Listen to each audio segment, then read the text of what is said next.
Hi, I'm Boris Jirgens, Senior Systems Engineer for Pure Storage.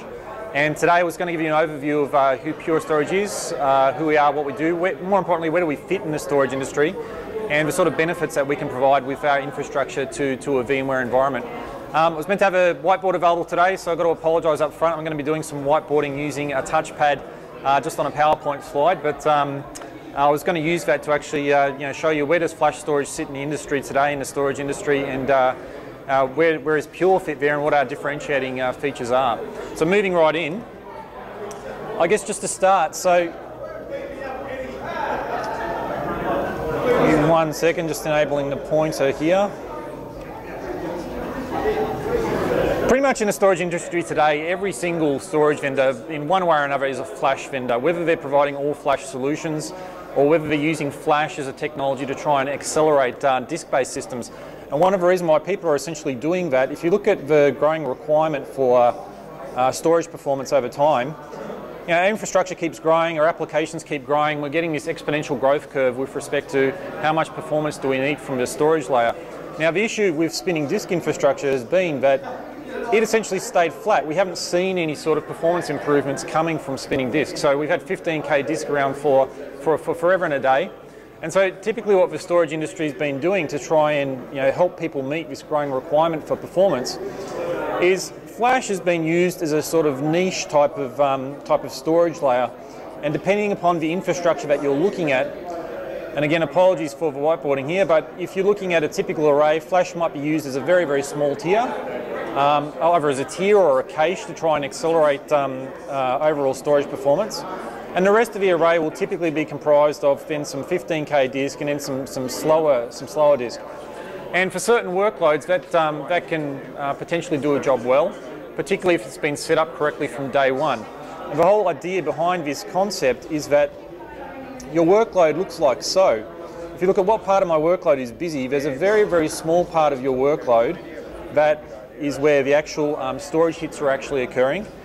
And the vast majority of my workload is what I might call quiet storage, which sits out here. The concept being, hopefully most of my I/O is hitting from flash, and typically when an array is set up correctly from day one, that's what's occurring. The issue with this sort of model is that what happens over time is nobody's workload stays flat. People's workloads change, it grows, the actual hot data sets actually move locality. And so what typically happens over time is instead of having this nice sort of flat graph is you start to find that the sort of workload gets bumpy and you start getting all these hits occurring at a disk level. And we call those cache misses, and particularly when you've got applications, VDI, virtualized databases, which are very, very latency sensitive. Anytime you've got a cache miss and you've got I/O occurring out of the actual disk layer, you're then not back at the performance of flash, the nice latency that you're getting out of a flash infrastructure, but you're back at the latency of a spinning disk type solution. That can really, really hurt performance.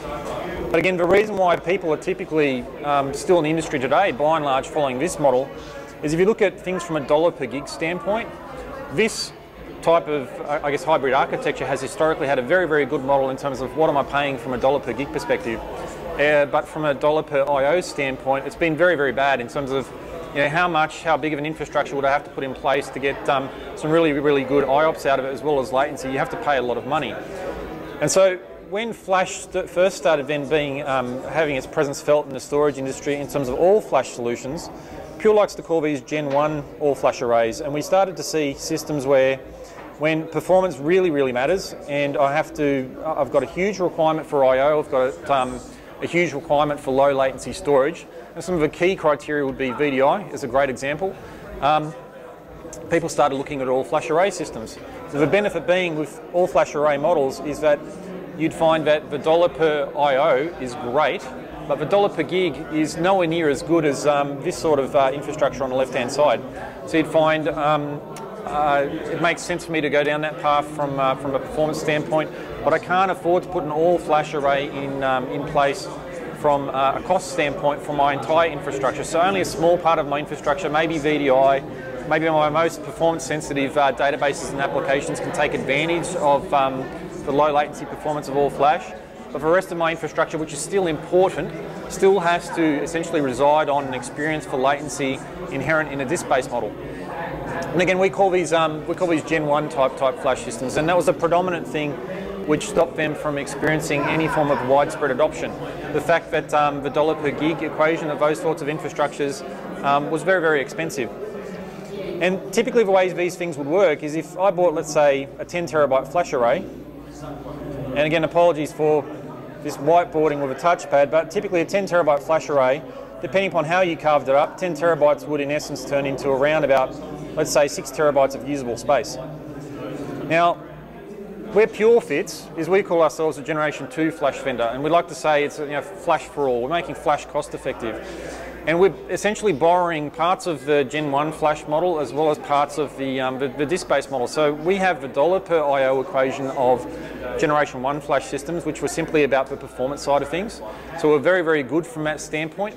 But we also have the dollar per gig model of a typical enterprise class disk array, so we're very, very cost effective from that standpoint. And we typically see that we have either price equivalency to typical enterprise class disk arrays, or we actually look at a better price model than an enterprise class disk system.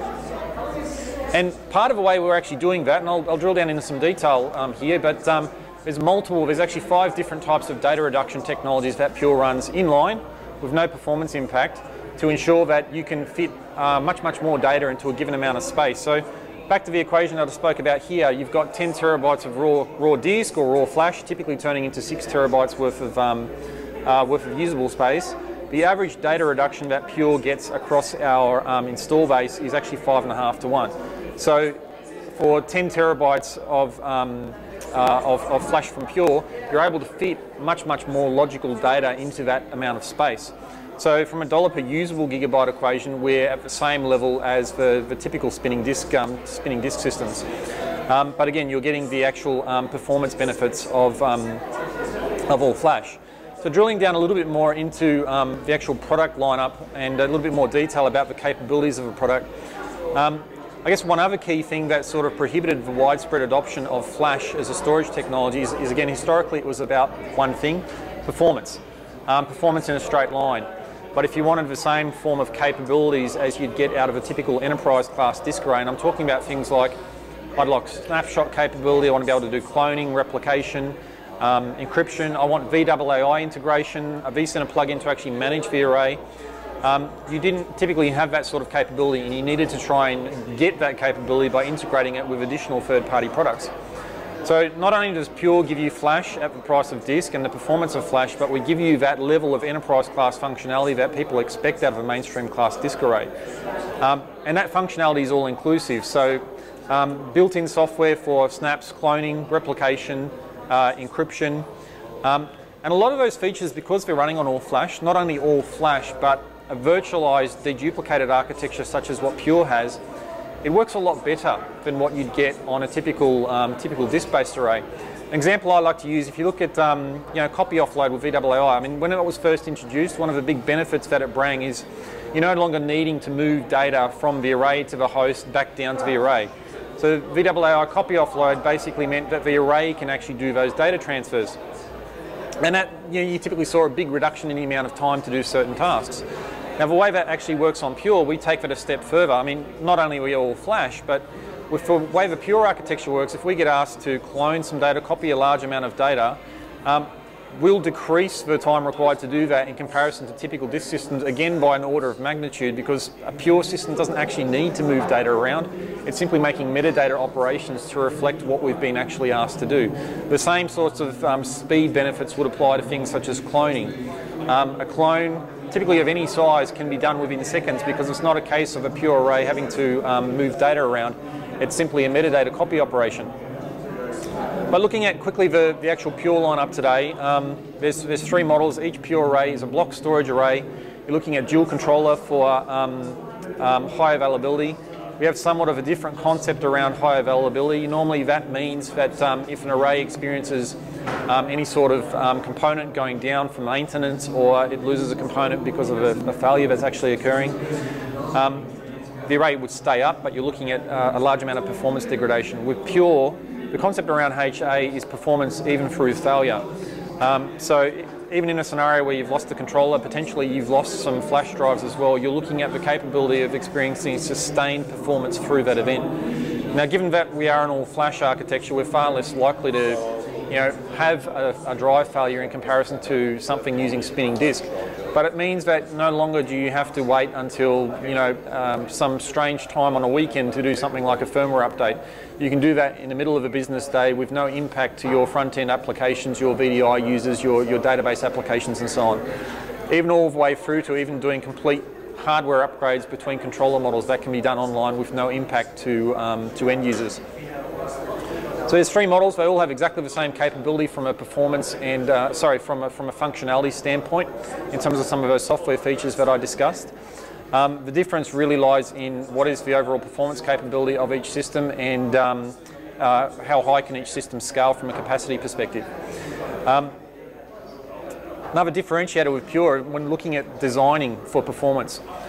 In some of my previous roles where I've been dealing with traditional disk systems, you need to sit down and spend a lot of time thinking about different design considerations with respect to an array that would affect the performance for your application infrastructure.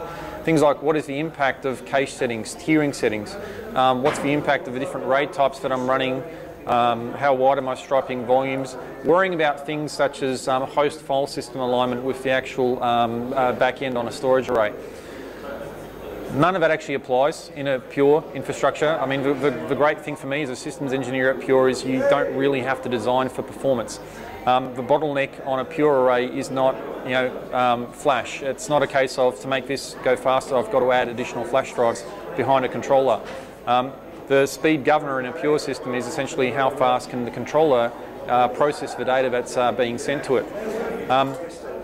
So gone are the days of, as I said, having to sit down and not only design for performance up front, but making sure that your array is in a sweet spot from a tuning standpoint going forward. And all of those things that I mentioned, RAID, cache, tiering and so on, none of that applies, and I call all those sorts of design considerations and management tasks is what you might call a basic storage management task, something that you've typically had to look after and consider. The only one basic storage management task that you need to take into account on a Pure array is quite literally how big of a volume do you want and which hosts am I actually going to point that volume to. And no matter how you choose to carve that up, the array is going to perform in exactly the same manner, independent of how that's been actually constructed. So you can spend your time, less time worrying about storage and more time doing value-added work and looking at things from the hypervisor, from the application layer, instead of trying to make the storage work for you. It'll basically take care of that for you. From a performance standpoint, when we talk about all flash, the numbers are up on the slide, but I mean, even the entry-level system is capable of doing 100,000 I/O at sub 1 millisecond latency. Mightn't sound that huge from a performance standpoint. There's flash systems on the market that will do more than 1 million. The key thing is that these are 100,000 large block I/O. When we do remote monitoring across the Pure fleet, we don't actually see customers using things like 4K block sizes. The actual average block size across the Pure fleet is larger than 50K. So we like to talk about what is the real-world performance capability of a Pure array. As I mentioned before, it's block storage. So you can either get fibre channel or iSCSI connectivity for a Pure system, or both if it's actually required. And again, the software on a Pure system is all-inclusive. So the last thing on capacity, as I mentioned, there's a set amount of usable capacity behind each array, and we flip the typical usable capacity equation on its head through the use of data reduction. So normally a set amount of raw capacity would turn into something less. With Pure, with the average data reduction being 5.5 to 1, after overhead for parity and operating system overhead, the typical usable capacity for a 405, it'll go up to 40 terabytes usable, going all the way through to 1/4 of a petabyte usable on our high-end model, the 450. Now that's for a mixture of corporate data. If you're looking at, say, a dedicated system for VDI, the actual data reduction can be a lot higher, because depending upon how you do your VDI deployment, you could be looking at a much larger amount of redundant data than we would see in just a VSI type storage infrastructure. So just the last thing in terms of introduction, well, how do we actually do the data reduction? What differentiates Pure there? I've got a quick graphic to actually illustrate how we do that and what we're actually doing. So this is a quick graphic to run you through what occurs when data is written to the array. Again, this doesn't need to be managed. This occurs in line, and most importantly, there's no performance impact with this. So when we say even our entry-level 405 will do 100,000 sustained I/O at sub-a-millisecond latency, that occurs with all of this running. Even at Pure, I mean, we don't have the capability. There's no tick box where we could say turn off deduplication, turn off compression. Pardon me. So when some data is written to a Pure array, firstly everything's fin provisioned. When we talk about our systems achieving an average of 5.5 to 1 data reduction, we don't actually take fin provisioning into account, but we're just advertising the fact that everything on a Pure array is actually fin provisioned. When some actual data is actually written to a Pure array, the first part of that process that we actually go through is pattern removal. There's really two parts to this. Number one, for the block of data that's been written to the Pure system, we first check, is that block basically filled with zeros, or is that block filled with a repeating byte? If it is, I don't need to go through the process of trying to deduplicate that piece of data or compress that piece of data. What I can do is I can just mark that out with some metadata and continue on. So when you're deploying, say, an eager zero-thick VMDK, or when you're looking at, you've got a DBA that might be spinning up a database that they've padded full of white space.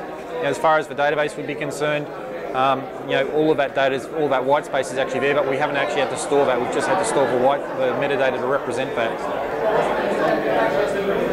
For any actual complex, for any data blocks that are actually sent to us that do contain complex data patterns, the next part of the process that we need to go through is deduplication.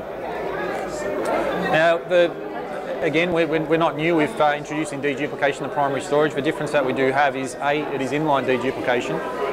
B, it's variable blocks, so variable block deduplication being far more efficient. We can use a block size for deduplication anywhere from, on the high end, 32K, going down to 512 bytes on the low end. And that 512 bytes is, I guess, the third differentiating feature. How hard does that flash solution actually work to actually try and deduplicate the data? So 512 bytes, to the best of my own personal knowledge, makes Pure nearly an order of magnitude more granular than any other deduplication technology for primary storage on the market today. It's a key part of actually getting that 5.5 to 1 data reduction. The last piece of the puzzle, for any of the unique data blocks that we actually find, they're then actually compressed before they're written to flash. There's a couple of parts to this process, because what we actually do is, before it's stored to flash, we're using a very CPU efficient compression algorithm. It's not the best in the world in terms of its data reduction capability, but we're not using the most aggressive compression algorithm because we're also cognizant of the fact that not all data compresses in the same manner. After that data is actually written to flash, there's a process that comes along and determines, can this data actually go through, if we choose to compress it with a more aggressive compression algorithm, will we get further space savings out of it? If we can, we'll recompress it. If not, we'll simply leave that as is with the CPU efficient compression algorithm. The last part of the process, well, it's not exactly data reduction, but everything that's stored on a Pure array is stored in an encrypted fashion as well. So look, that comes to the end of my presentation. So hopefully I gave you a high-level overview of Pure, what our differentiating features are. And in summary, we can provide all-flash storage, the performance benefits of all-flash, that's equivalent or less pricing than typical enterprise-class disk systems. Thanks for your time.